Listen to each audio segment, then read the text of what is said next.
Okay, we're back on air. Yay! Okay, we're gonna start again. Yeah, I was just gonna report briefly on the Graduate Student Association, and Lindsay was there too. She took much better notes than I did that the day of the event, so she can jump in as well. I'm not gonna go through all this. They do post their minutes. I thought they would send it out by email. They have posted it, and you can find their regular information on their website. So if you just look up Graduate Association, Graduate Student Association, GSA, UNCG. If you do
6 weeks in advance. So like next week probably would be a good idea.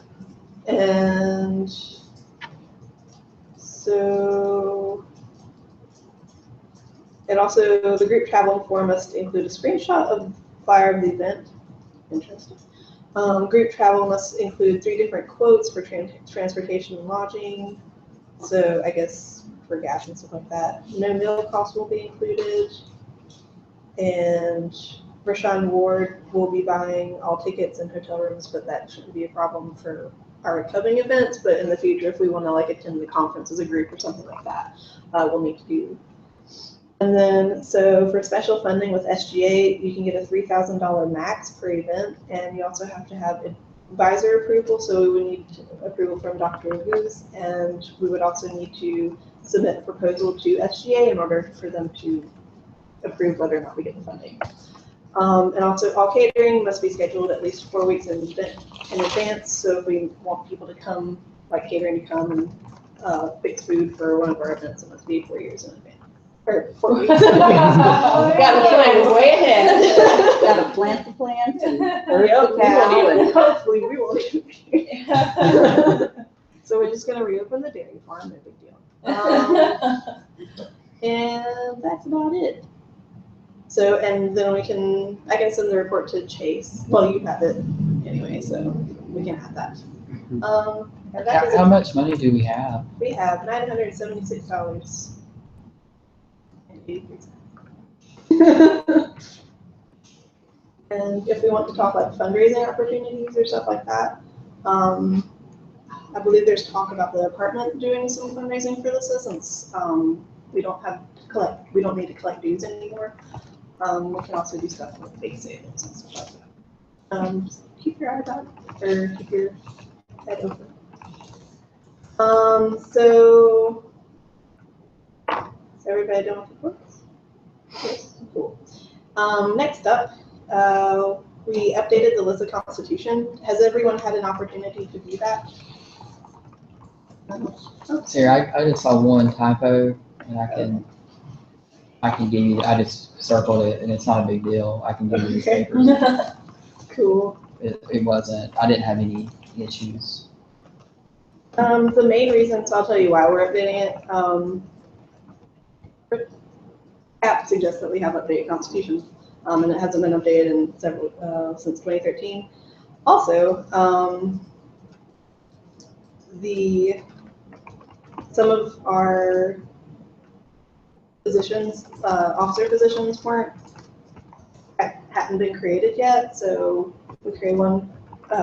Well, last year when I was here, there was social media manager. So we needed to add that and some other items like how we no longer collect dues, and then information on how funds are changed and used because we switched over from state employees to on-campus accounts. So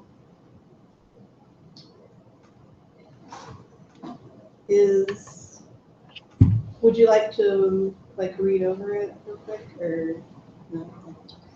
It is on both the old Constitution and the proposed Constitution are on the LISSA website if you want to check them out. Do we want to ratify this Constitution? All in favor? Aye. All in favor? All opposed to ratifying the new Constitution? No one. Yay, it's passed. One abstention, Abstain. because I approve. So yeah, we'll put that up and then I'll send it to both ALA student groups and Jeff Wales so we can update all of our stuff through CAP and the ALA Association. Jeremy, what is CAP? Sorry, acronyms. It's called Campus Activities and Programs. Okay, cool. Yeah. That is, for the longest time I thought it was campus, it's CAB, but that's something else that I can't remember that. Cool. So, yay, new constitution's happening. That took 15 minutes less than I thought it would. I think we're back on track. Perfect. So, events. So, I believe in Special Collections University Archives at SCUA, Kathleen McCarty-Smith, Dr. Keith Gorman, and Jennifer Moscow were interested in doing a workshop, a resume workshop for everyone, and approached me for that. And so I discussed it with Dr. Connor, Dr. Hirschberger. There's something else I need to add. I'll do that now. And they suggested that we not only have people who are in academic libraries, but also public librarians, school librarians, and stuff like that. Also, Dr. O'Connor mentioned Nancy Hall in Career Services, who is interested in helping graduate students prepare for remote interviews. And I was wondering, the way that this is coming, like the way this is growing, I feel like it would be very long, or like a bit bigger than originally anticipated. So if you guys are interested, we could do like a multi-part series. So we can, I have some names of like local public librarians and people in, like Lauren Poteet, who works in the private sector. I believe she graduated from the program. And so people who are in public librarians, private sector, and school media, if we could have like 2 days where like academic and school media come, and then private sector and public librarians come, and then a day for Nancy Hall over like a couple weeks to set that up, and then have like a overall resume interview workshop for people to just kind of prepare for graduation or entering professional life or more master's degrees. Because I know, because you do a resume workshop in LIS 650, but I find that it's really useful to have a lot of people look at it. So As somebody who is currently working on her transition resume, yeah, it has been very helpful to get differing opinions looking at it. so The 650 classes are different too, so the one that Faith and I had, we didn't do that. not really. In Dr. Hirschberg's class, you do. Well, and I did it in my 650, but but then when I got to this point, it was, I need a different one because I'm applying for different jobs. Exactly, yeah. And then like a lot of people take 650 in their first year. So hopefully they've done a lot more stuff since then. So they can just kind of add to that.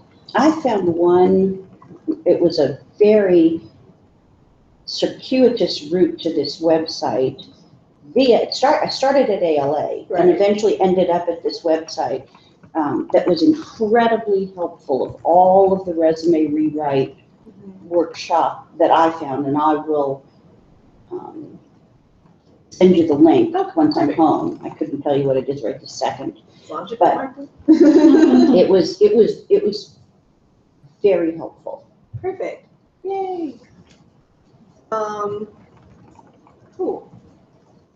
So we will get on that. Is everyone like interested in doing something like that? Yeah, I think I was like a 1 a week kind of deal. Is that what you're talking about? Yeah. Yeah, like have like a month like dedicated. Right. You could brand it or something. Yeah. I was hoping it would be in October, but we might have to push it to November. Just because it's getting bigger. But then, because of that, would anybody be interested in helping with that or attending or anything? Yeah, cool. Cool, yeah. I can send out emails. And then, like, what are your do you guys have specialties that you're interested in so far? Just broad ideas of what I like and what I don't like. So yeah, just honestly in my brain, I'm thinking that would even be helpful to go to multiple sessions to see like what are the skills that the employers are looking for, and then matching that with what my interests are skills. So I think it could be useful for even introductory Right. new students. As something to bring to your panelists, one of the things that I found daunting was trying to look at all of the competencies.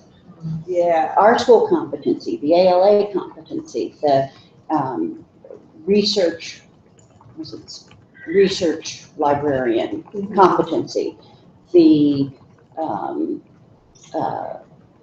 there's something on Chronicle of Higher Ed, the digital competencies. There are so many possibilities, and looking at job descriptions over the last year for all of these programs that, I worked in Carpenter Library. They have Voyager as a cataloging system.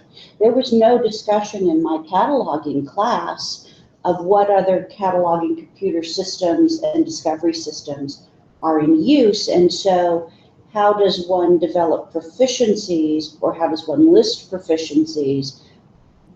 There's a whole lot of stuff we're expected to have on these resumes that you can't even figure out what you're supposed to have on your resume to list it and find the actual work. So something that really addresses competencies and skill sets in subgroups would be lovely. Right. Like I had Jennifer Box do it, and she went over my resume and she was like, you know, for your proficiency in like this, and this, right? Because you've been working in it. It's like, oh.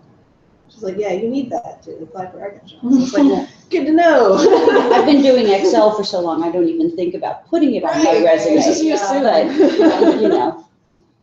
I can do a ground plan in Excel, so never mind a spreadsheet.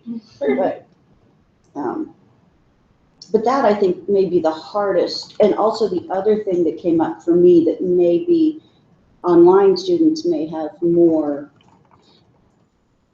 how to list, what is the appropriate, should we list our publications in APA or MLA, does it matter? If you look at the CVs of the faculty, they're not, they're consistent within their own CV, but there's no departmental consistency for how they're listing their publications on CVs. Is there a reason?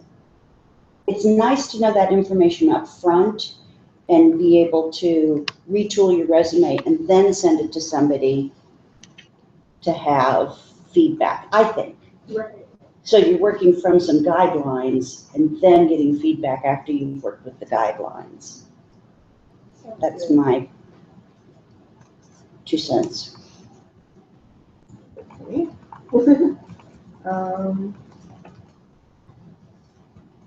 Okay, perfect. So, I can send out emails to those who are interested in working with that. I'm thinking by October 1st at the latest, we should have a date that we want to do and have reached out to the panel, like our, give tentative dates to the panelists, and then we can start advertising in the second week of October, and then have it sometime in November, probably before Thanksgiving. I'm sorry. Go ahead. Will there be a way for the online students to send in Yes. their materials? I know there definitely will be for what I was thinking, we could do like the live stream or a WebEx conference, because Mike Crumpton pointed out that students have access to host WebEx time, so we would be able to do that, and then they could send, online students can send in their resumes for people to review, either like prior, or we can get, depending on how the panelists want to do it, we can do it prior to, or they can post their contact information for people to get in touch with.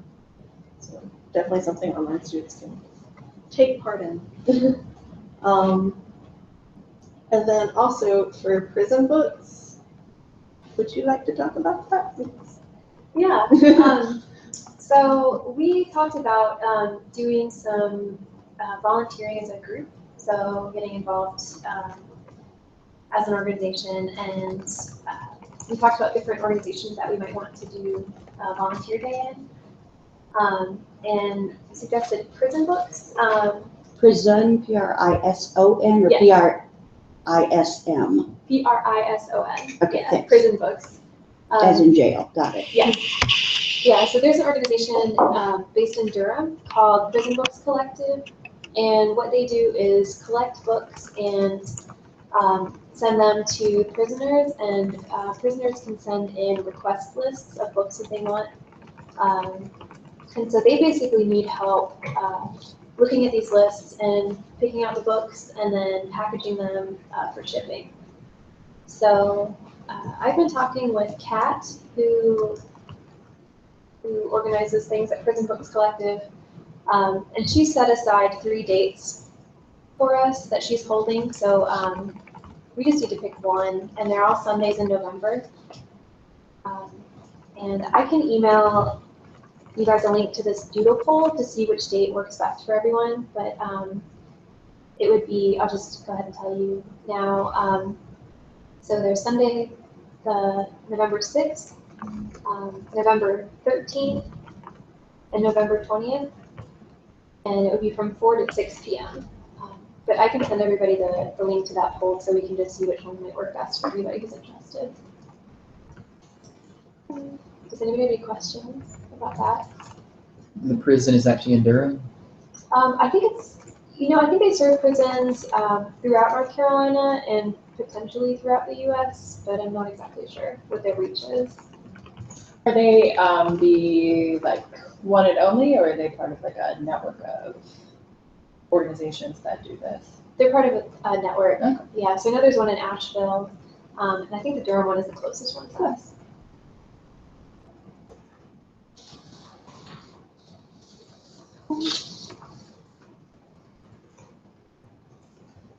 Also, if you guys have ideas for other organizations that you want to do a volunteer day in, we definitely want to hear about it. Yeah, and we are always looking for stuff. Especially in spring. Anything else to add? Prison books? No, I think that's it. Okay. Ethan, do you want to talk about the refugee dinner? Yes, I can. So this is an idea that we started talking about last year. Our faculty advisor, he's actually in class right now, Fatih, the reason he's not here is he's teaching a class. He's been they've actually done this, I think, at least one time. So it's it's a dinner that is a fundraiser for Syrian refugee families in the Greensboro area. And there are a lot of questions right now. So, and from, I guess, part of the discussion we need to have is, one, do we want to do it? And then if we decide that we really want to do it, we also need to talk about when it's, I mean, we have other events already for the fall. So there are several issues. The main volunteer who was doing a lot of the work last year, not in this department, apparently is really busy with his graduate work, and he's not going to be able to do much at all, like if we do it.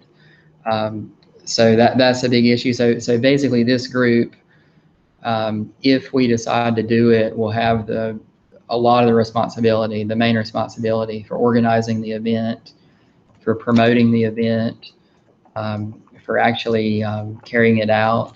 So, and basically what it is we'll send out, we'll partner with groups on campus, logical ones like the Muslim Student Association. There are also groups in the community that Fatih has connections with. So one is Center for New North Carolinians, which I think some of you guys know probably more about than I do. Fatih also has a connection with this organization, Divan. I think it's Divan, which is like a Turkey, the country Turkey. He's actually from Turkey, so it's a group I think that promotes relations between Americans and Turkish people. So what part of this, if we choose to do it, and it would actually be good probably for all of us, is that part of the process is partnering with these other organizations to organize the event, to promote it, and to actually do it. So there would be several main things. I was asking him the main things we'd have to do. One is just getting a place on campus to do it, which shouldn't be that hard. He suggested Virginia Dare Room in the is it Alumni House? Is that what it's called? Yeah. So that's a possibility. You have to. It's like anything else. You have to plan in advance with their calendar. And this may have changed. Like even for student organizations like this, would have to pay money to them to rent the facility. And I looked. I emailed the main person there, and there's like a list basically.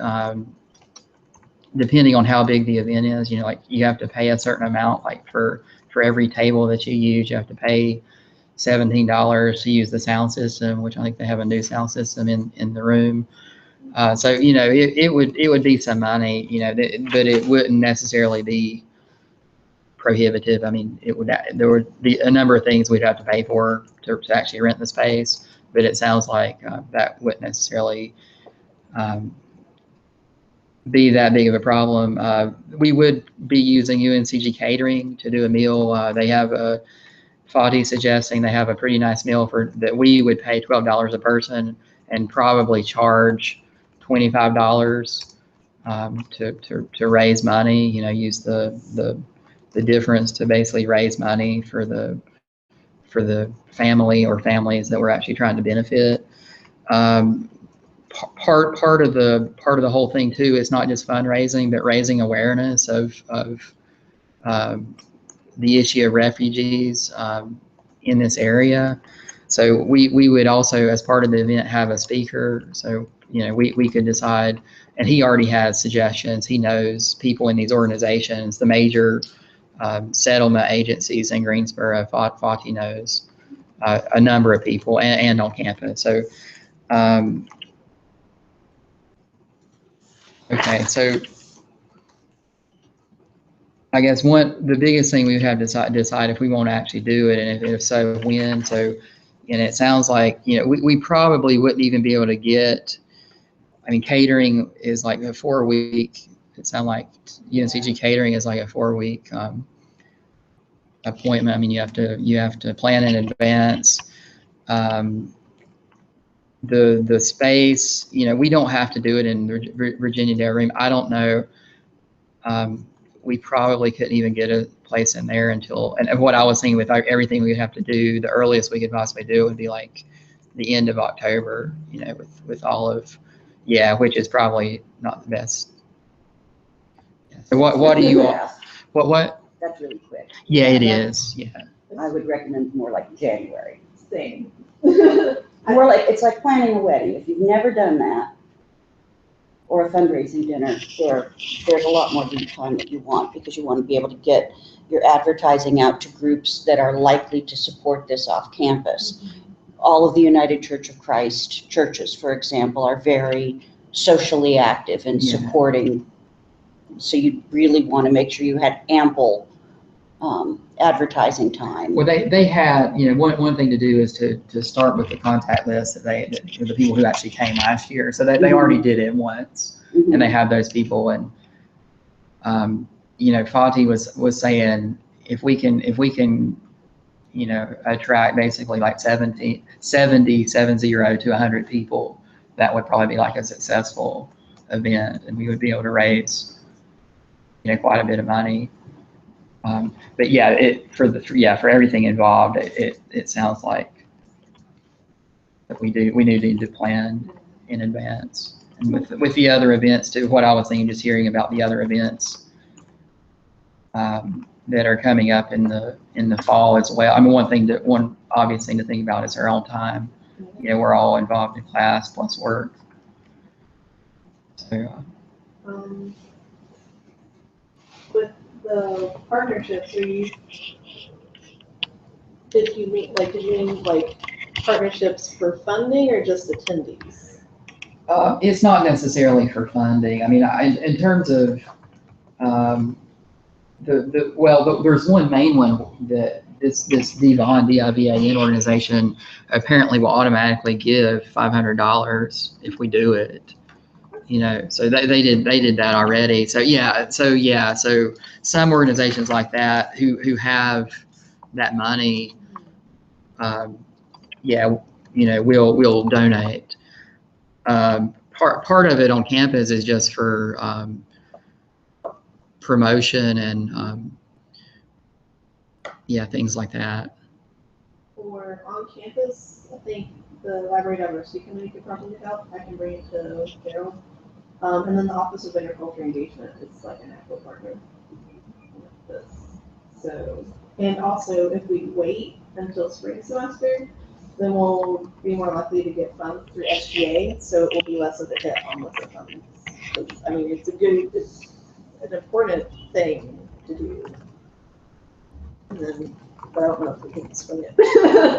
Well, I don't know, other than, I mean, one thing, we can use our collective brains, but other than paying for the space, for the event space, which we may have to pay for, I don't know if the EUC has rooms that they would allow a student organization to use for something this big. Yeah, I think we have, like, whenever you rent stuff for events, you have to pay. And then beyond like the paperwork, because we will be asking people to come from off campus, so that requires a bunch of paperwork through CAP. Yeah. And then. Yeah, there are quite a few moving pieces. Yeah, so it would probably be wise to postpone this, and also the money issue too, which we don't have to get into, but just how to handle the money. So they were actually using PayPal last year to take people's money, but I don't know that we could even do that. They do Eventbrite for on-campus events now, like, because this is a brand new thing. They use Eventbrite. Okay. Which is a ticketing service. It does have a surcharge though, but it's like 90 cents.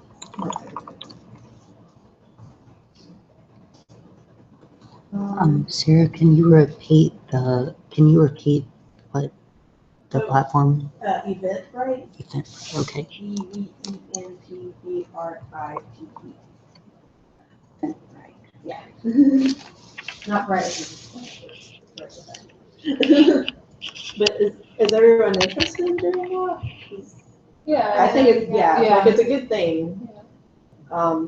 It just would require more planning, which is cool. There's a second project, which I'm not going to go into. I don't even have a lot of detail, but this is it's not necessarily in lieu of a dinner, but it's something that may be easier.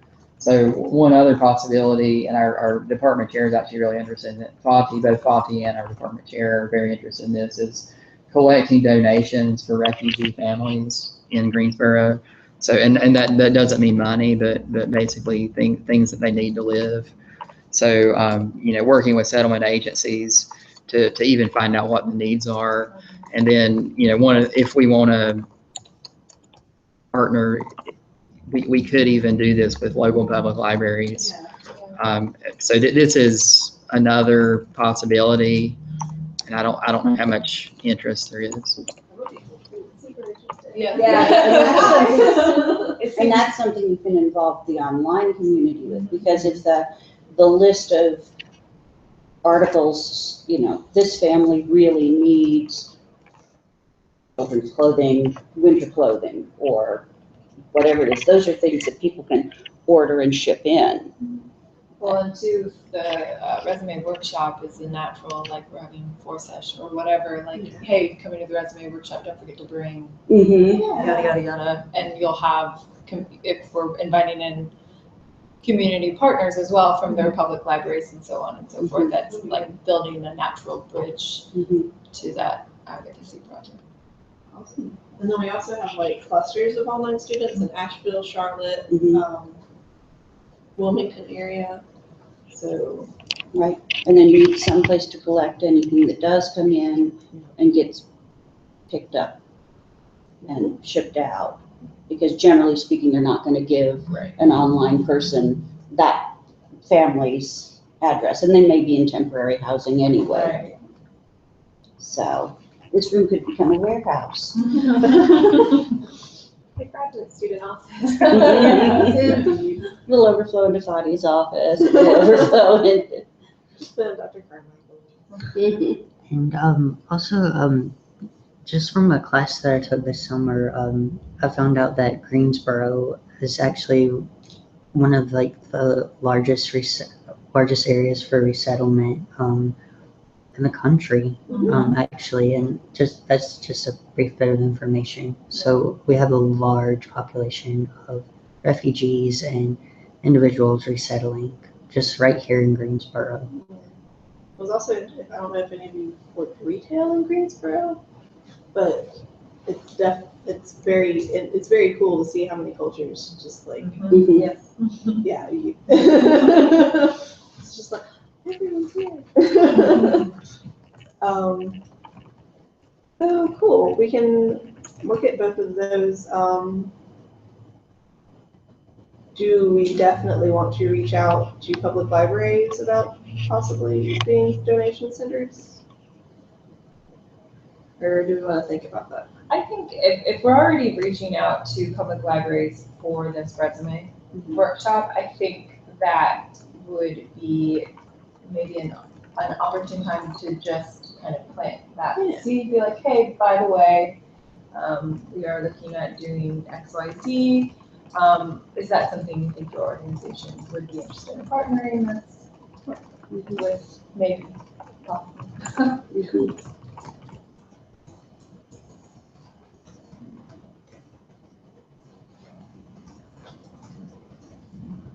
Okay.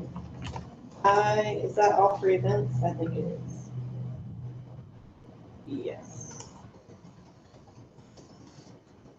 Did you know who the organization was through for collecting this was there an organization, or, I know you said you had very little information on it. Yeah, there are several different settlement agencies. So one I think is World Relief, and I'm not entirely clear. Chase and Lindsay probably know more about Center for New North Carolinians. That would be good. And I volunteer at New Arrivals Institute, which is like a kind of an educational place. So we do English teaching and like citizenship classes and health education. And so it's like a hub for refugees and immigrants. So that would be a really good one to partner with. But I'm also a little biased because I volunteer there. But Do they actually like distribute things? they do, and I actually, I think that they have. I'll need to double check this, but there may be a list of things that of needed things for people. But I can double check that. And they're not involved in resettlement, so I know Church World Service is one that does like airport pickup and like apartment setup and like the first 3-month services. Oh, cool. And I think there's 3 organizations that do like resettlement in Guilford County. So I guess we could definitely work with one of those organizations. I'll play devil's advocate, because it's what I do, and it's a great idea. So put that out front. You may want to, there are pros and cons to focusing your energy in one direction and pros and cons into splitting it.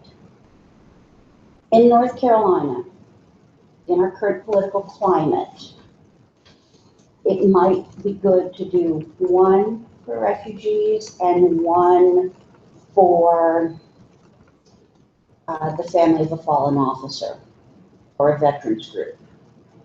Just because we are a public institution and you and the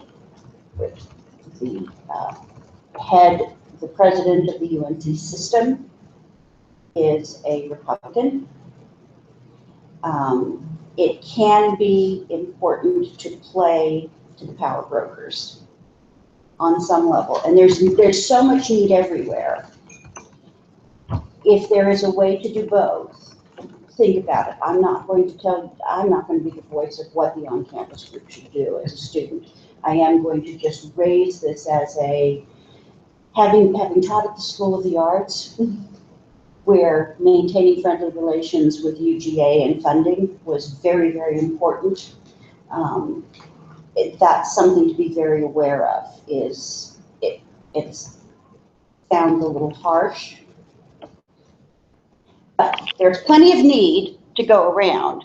So just think about ways that you can benefit others that doesn't bite you in the back somehow, but also raises your visibility in a way that counts for the people who are channeling the resources this direction.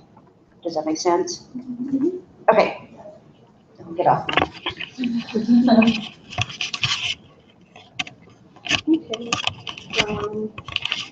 Anything else to add for events?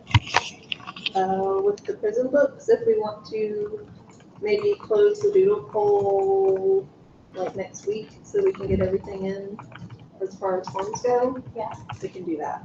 That's great. Yeah, and I told Kat I would have like a final date by early next week, so that works perfectly. Perfectly. Yeah. Yay. So we'll have the forms in by the end of next week and close the doodle poll early next week. Perfect. Okay. Yay. Speaking of, so one thing that I forgot, I believe I mentioned this a little bit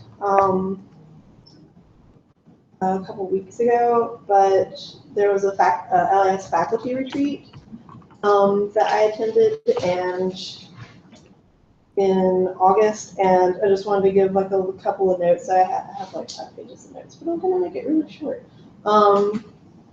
So the school is possibly looking at ways that we can encourage professional development and stuff like that for students and other library professionals.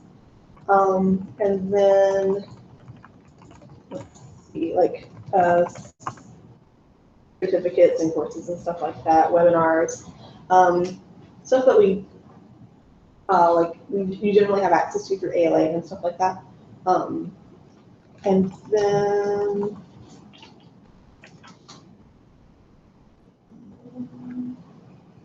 accreditation, stuff like that. We are accredited, ALA accredited. And there was some discussion about the capstone, whether or not it should be changed, like the credit hours should be changed and just incorporate an independent study type element. Instead of having people do a capstone and independent study, just have one capstone. But, so yeah. I'm for that. I mean, we probably wouldn't have any effect in it. You guys might be able to, Yeah. but like it would depend. It could be something that maybe like opt into in the future, which would be pretty cool. The cycle of paperwork. Because I mean, it would essentially be changing like a whole court, like a whole capstone. Well, and it's gotta go through committee X and committee Y and then go to the provost's office and then, so it would affect you guys, not us. Yeah. I'm cool. I graduated in May. Okay. You too. You too. Yes. Yeah. So that's something that is being considered. And that's about it. So, also they discussed the webpage and or website and how that might be edited in the future. Cool. Is there anything that anyone else would like to add? I'll say this really quickly because I have to go to class, but Yes. we are going through the accreditation process currently, the re-accreditation process currently, aren't we as a department? Currently, Or isn't it like coming up? it's like preparations. Okay, all right. For ALA or SA? ALA. ALA, I believe. ALA. Okay. And I wasn't sure how, does that process affect the student body in any way, like involve like interviews or Honestly, not sure. I'm I would probably just ask Dr. curious about what that Kirschberger. process is, how we will feel that process if we feel it. Yeah, At I all. mean, they might have like student surveys and stuff like that, but I'm not. Dr. Hirschberger would want to be the person to ask. Okay. I can send her an email and incorporate you. Okay. And as a brand new, I just got my certification in email yesterday as a brand new member of ALA and CLA and all that fun stuff. Does the program offer kind of like an intro to ALA? Because as a new member, like they offer like so much Right. that it's hard to know how to take advantage of everything. Is that something that the program offers, or something that would be useful for students? Not that I know of. But that's a really good idea. Yeah, I mean, I can talk to Mike Crumpton. He's Okay. in CLA president, I think.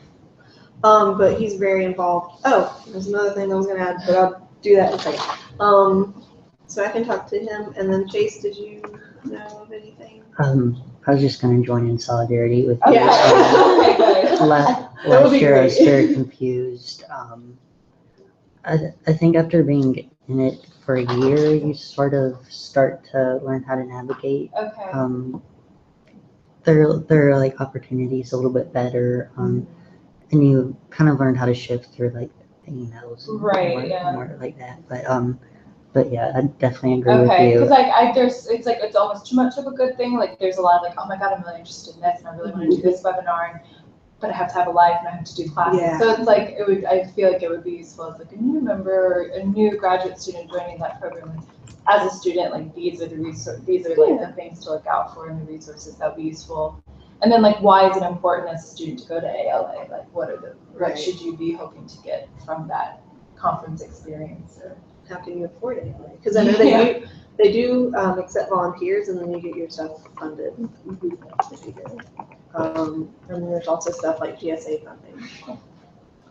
So sorry I to say that know- in front, but I'm going to say that real quickly. I know one of the groups I joined, and I don't remember which one, but in North Carolina, I can't remember if it's Health and Sciences or Research Schools. Anyway, you could ask if you wanted a mentor, and you were matched up with someone in.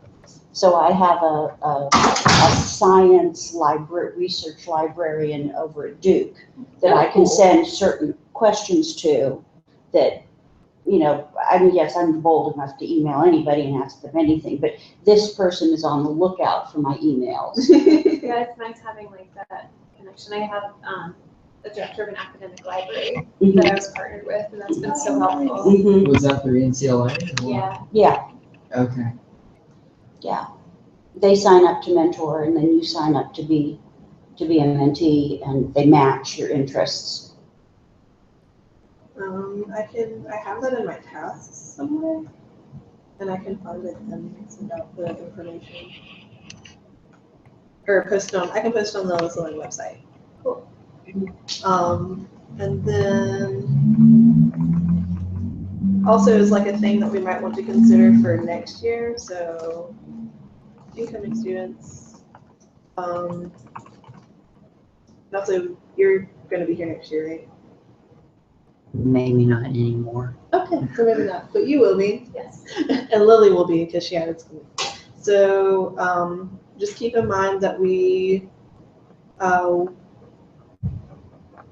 people at NCLA are interested in working with us for the conference that's in Winston-Salem next year, but it's in October. So that's why the ones who are graduating can't really. October We can 17th. Yes, 2017. So that's why those of us who are graduating can't attend as LISSA, but we can attend as alumni. So, and we can like help set stuff up for the coming year, especially since people will still be present. So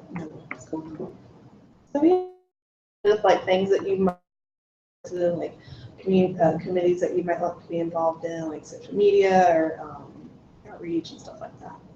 And I will get more information on that once I get more information from Mike. And that is all I have to add. Anything else before we close the meeting?